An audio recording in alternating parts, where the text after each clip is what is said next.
welcome to JuCo Softball After Dark, where you're home for everything JuCo softball. I'm Abby, former JuCo Bandit and coach. I'm Joe, head coach of St. John's River, and best known for giving Abby her first head coaching loss. Every week, we'll take a deep dive into the different scores throughout the country. We'll go across divisions, and we'll interview some different coaches that are notable in the JuCo world.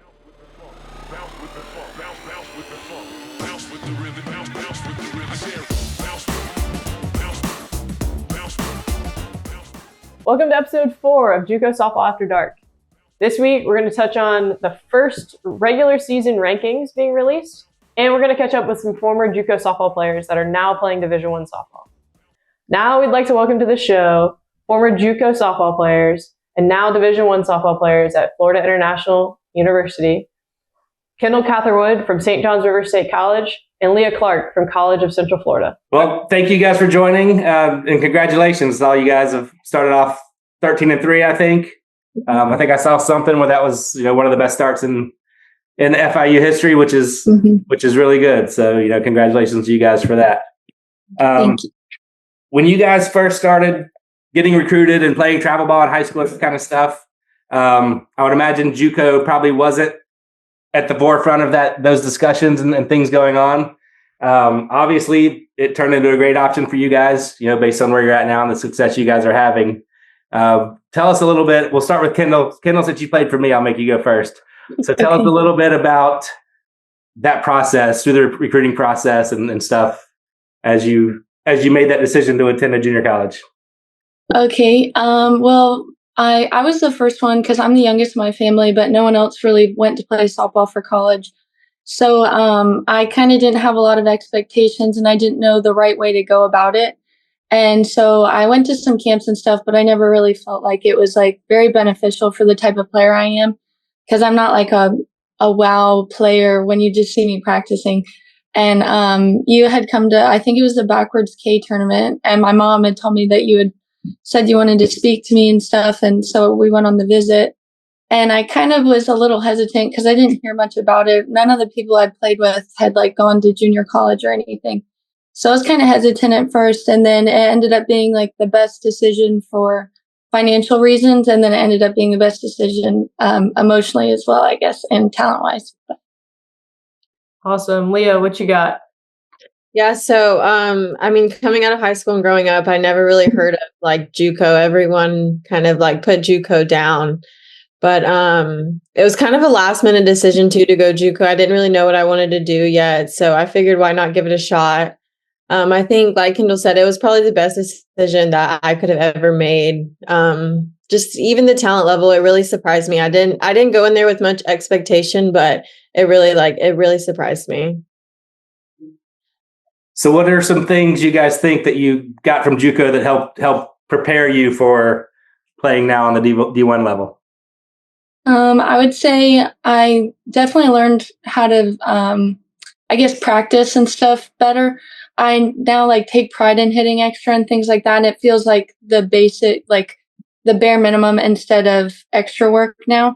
But I think it also prepared for the workload that we do. A lot of freshmen and people that are new to college in general, they don't understand the kind of pressure that goes on your body. So when we're playing, we played 10 games in 1 week one time. And so being able to do that and then go into playing 3 in a week is kind of makes it a lot easier. So it prepares you better, I think. Yeah, I would agree. JuCo definitely builds you for this next level. You have to have really strong work ethic, dedication. The practices are competitive. The people you're playing against are competitive. So I think without those 2 years, it really changed me into a better player and person. Yeah, and Leah, you kind of touched on this a little bit, but talking about the talent and that kind of stuff in junior college, especially in Florida. But what are some of the, what's kind of a big misconception that you guys hear or heard coming up about junior college? Yeah, so everyone probably said, oh, sorry, go ahead, no, Karen. You go. Go ahead.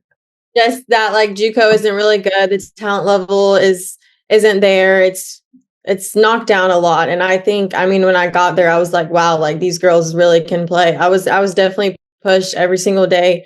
The games, the competitiveness of it was very strong. hmm I was just gonna say, I always in college, I just put college on that pedestal, anyways, of it being like extreme talent. But I didn't want to be there myself. But when I went and got there, I didn't realize that people were as good as they were. But I also didn't even realize like the talent level I had myself from like the people around me, always like building me up and stuff. I mean, there's a difference in talent, but at the same time, I'm at the Division 1 now, and I still look around and think, wow, any of my teammates at my JUCO were just as good, if not, better than some people. And same thing for myself. I mean, there's people, Leah and things like that from other JUCOs that you just like see the talent level that was already there. All right. And so now that you guys, Kendall, this is your second year at FIU, Leah, your first. What were some of the challenges or struggles, maybe, getting to that level for the first time and that kind of thing? What were some of the challenges you guys faced? I think the challenge for me was like we would practice, but the way we practiced at JUCO was like, we'd wake up, have extra hitting, go to study hall, have a little bit of class, and then practice. But here it's like 6 hours pretty much of 6:30 lifts. You get a little bit of time, then practice from 9 to 12, and then you hit extra afterwards. So I think it was just like the time, it's like back to back everything there, while at JUCO it was a little bit more spaced out. And if you put in the extra work, you were doing that same amount of time. But I think just like the workload of having like organized lifts and stuff is probably the biggest difference. Other than that, I didn't see too much difference in like the practice style. Yeah, I can agree. I honestly think the biggest difference for me was like the lifts. I think at JUCO they weren't as intense because you don't have that trainer, that extra person that you do at a Division 1 level. But the practices and everything about that, I felt that was really smooth and nothing major was different. All right. So we're going to jump into a little fun stuff now. Abby's going to ask you guys some kind of funny rapid fire type questions. All right. Who wants to go first? Leah said she wanted to go first. Oh, I heard her say I heard that, Leah. I heard it. All right, Leah. Quick, short responses. You're on the clock, okay? You ready? Okay. All right. Best walk-up song. Fancy by Drake. JUCO umpires, are they better or worse? Worse. Sunburn or turf burn? Turf burn. Sunburn. JUCO locker room vibes in one word. Crazy. JUCO weirdest bus memory. The ride home from Miami-Dade. Pineapple on a pizza, yes or no? No. If JUCO softball was a movie genre, what would it be? Comedy. Who's the most dramatic player when they get hit by a pitch? Caitlin Blankenship. Did JUCO humble you? For sure. And if JUCO had a mascot, what would it be? Tiger. All right, Kendall, you're up. Oof. You get different questions. Totally different. Okay, good. All right. JUCO weight room or the FIU weight room? FIU weight room. 6 a.m. lifts or 10 p.m. bus rides? 10 p.m. bus rides. JUCO doubleheader or a D1 weekend series? JUCO doubleheader. The best JUCO food spot? Chipotle. Toughest pitcher you saw in JUCO? Rue Bird. Toughest pitcher you saw in JUCO, or who's the funniest teammate? From JUCO? Any school? It's a hard one. Probably Callie Meredith. Okay, best vibes, JUCO dugout or the FIU dugout? JUCO dugout. One word to describe JUCO softball. Fun. And would you recommend the JUCO route? 100%. Awesome. Thanks for answering, guys. Thank you guys for coming on, and good luck the rest of the season. Keep it rolling. Good luck, guys. Thanks. y'all Good luck so to y'all. Now for the first week of rankings, official rankings. Staying in for Division 1 at number 1 is Northwest Florida. They're unanimous number 1. They are currently having a 375 batting average and have 11 shutouts already on the year. Coming in at number 2, moving up from previous number 3, is Grayson College. They're 15-1. They lost early to Odessa, but right now they have an impressive 378 batting average with an impressive 71 walks and 29 stolen bases. Coming in at number 3, previously number 8, is the 16-2 Indian River Pioneers. They have 12 triples on the year with 97 stolen bases. Coming in at number 4, not previously ranked, Northeast Alabama Community College. They're 14-0. They had 2 wins over McLennan early, so that brings them up to number 4. Now coming in at number 5, dropped from number 2, Florida Southwestern. They bring an impressive 1.15 ERA and seem to be getting it done in the circle. Now onto the D2 rankings. D2 rankings, we have Murray State College remains at number 1 with a 20-0 record, 61 home runs through 20 games with a .490 team batting average. Moving up from the 4th spot to number 2 is Jones College, a 17-2 record, very impressive 2.13 team ERA. The 3 spot, Copiah Lincoln, drops 1 spot from 2 to 3. They're 12-1. Another good pitching staff, 1.90 ERA. Pearl River moves up from number 7 to the number 4 spot with an 8-2 record, boasting a .386 batting average. LSU Eunice moves up from number 13 to number 5, 14-3 record, played a heavy Division I schedule, and they also have a very impressive team ERA of 2.11. Now we'd like to welcome to the show former JuCo softball, but Jesus. All right, it was awesome catching up with Kendall and Leah. We just want to kind of talk about some of the things they were chatting about. So big thing that they kind of mentioned at the beginning is not really knowing much about junior college, especially in the recruiting process, in going through in high school and whatnot, not knowing about the option of junior college, which is actually pretty big here in Florida. You know, it's a lot different than I think across the country, but I think more and more people are starting to get to know a little bit about junior college. Yeah, no, and I think it's, it comes down to more of educating high school coaches and travel ball coaches on how good junior college softball it really is in the state of Florida.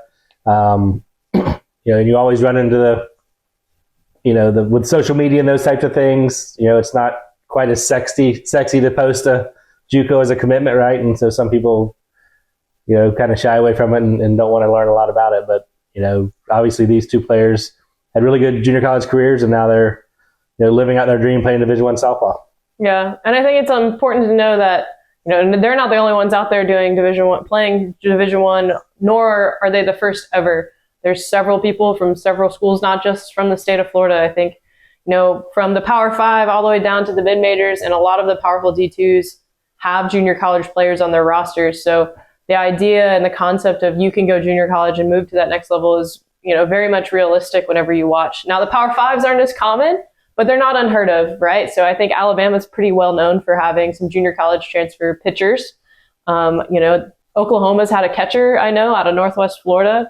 There's plenty of other great examples out there. Again, kind of rare, especially in this new world of NIL and transfer portals, but you're starting to see a lot of those 4-year schools that are JuCo dependent kind of going back to using the JuCos instead of the transfer portal as much. Don't you agree? Yeah, no, for sure. And D1 isn't the end all, right? So there's Division II schools and all types of stuff. There's plenty of junior college players playing.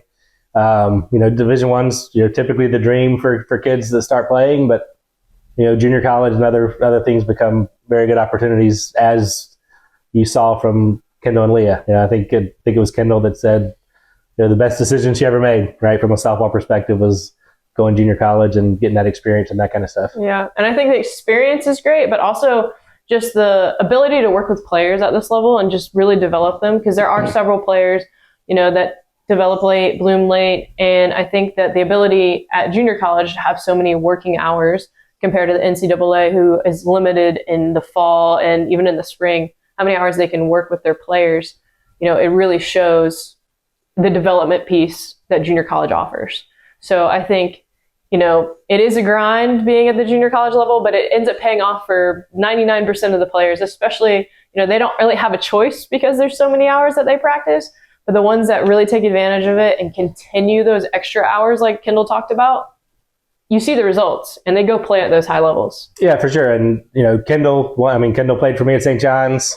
Kendall hit extra every single day, right? We had we talked about when they came in that, we're going to have our practice time. We're going to set up some hitting groups and that kind of thing. And, but if you want to move on to play at the next level, you have to do more, right?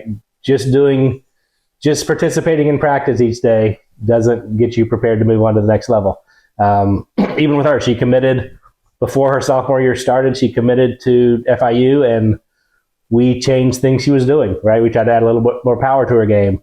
They liked her as an outfielder. She played shortstop for us. So her sophomore year, she played 50% of the games in the outfield, right? To get her prepared for that type of thing. So, junior college is a very good place to keep your career going, right? And it's, D1 is not the end all out of high school. It should be everyone's dream. Everyone should dream of going Division I. If you want to play at the highest level, right? But there's some really good options from a junior college perspective. Yeah, and it was really fun to watch Leah, progress as a player too, right? She played shortstop at Central Florida. She did a really great job there. And honestly, from her freshman year to her sophomore year, you could tell a difference. She matured as a player, and I'm sure at FIU she's killing it right now, just because she was already an amazing player at the junior college level, but she really, really worked hard to get to that next level, and you can see it in all of her play. So yeah, and I forgot to give her a hard time, but she actually turned me down coming out of high school. I recruited her, and she chose Central Florida over us. Her and I still kept in touch while she was there. Great kid, another hard worker, and I think last time I looked, I think she's hitting like 450 right now this year at FIU. So she's obviously having a really good year. Yeah, so it was really good to catch up with them. Thanks for tuning in this week to JuCo Softball After Dark. Check us out every Wednesday on Spotify, Apple Music, and YouTube. Have a good week. See ya.